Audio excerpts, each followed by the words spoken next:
most of my work is writing film scores, and I often have to work on very tight deadlines, as you can imagine.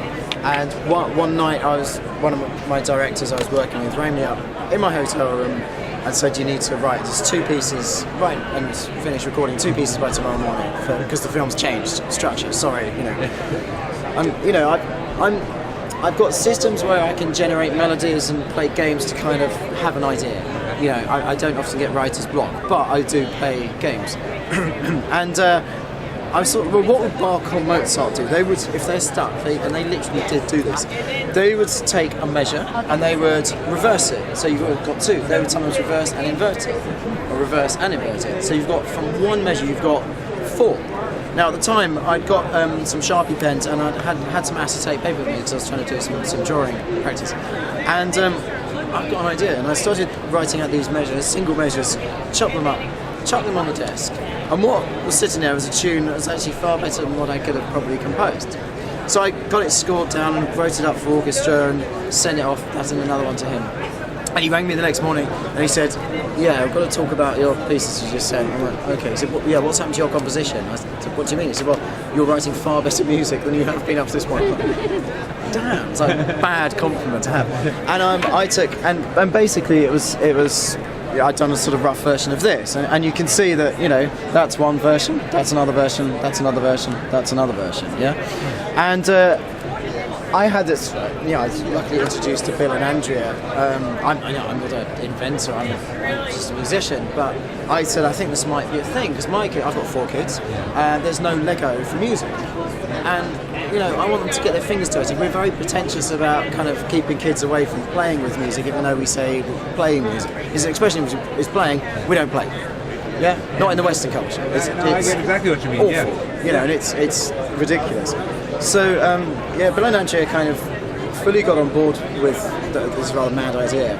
And at the same time, I was talking to Evelyn Glennie, who's a friend of mine. She's a percussionist. She's brilliant. She's a Sesame Street and everything. She loves anything that's kind of unusual, and I'll always get her in when there's something odd. I showed her this. She said, "I'm doing this."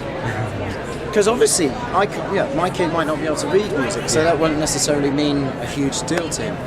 So we've built an online component for this, where it's very simple. You just enter the code that's in the top left corner, and when you do, what appears is the sheet music, your name as the composer, the title you give the piece, and Evelyn Glennie is playing it for you. And you can flip the cards over and around, move them in, around, and it will change in real time. It's not digitised, he's actually real recordings, but we've written some code, some clever people have written some code that means it automatically streams itself in alter, and there's no breaks. We did it in Abbey Road Studios, in Studio 2, which is the Beatles studio. And what's great is it pulls, it's great, I hope it's great, is what you then get is an output of sheet music, which is you as the composer, with the title, your piece fully written out, all the bars are correct, it doesn't cost anything, it's all just, this is just online stuff, you've got an MP3 of it. But better than that, we also went and recorded the symphony orchestra doing every single permutation of accompaniment and harmony for every single card in every single position. So you can have Evelyn Glennie playing with the symphony orchestra in Abbey Road. And this is one of those ideas that I sort of had it and got it in front of Bill and Andrew and went, yeah, let's do it. And then I thought, that's kind of impossible, actually. I didn't tell them. I'm not sure if it will work. But I ended up writing sort of cinematic harmony, which when you do that, it's got lots of layers of, kind of sevenths and ninths, kind of sort of crunchy notes. And that means actually that even if a harmony, even if a chord will naturally go to the one that's coming up, your ear will create a justifiable link between one to the other. And it's totally smooth in the way it runs. In fact, we've got a dummied one up here, haven't we, I think? Are you going to listen? Can we go into this? Oh, yeah, please.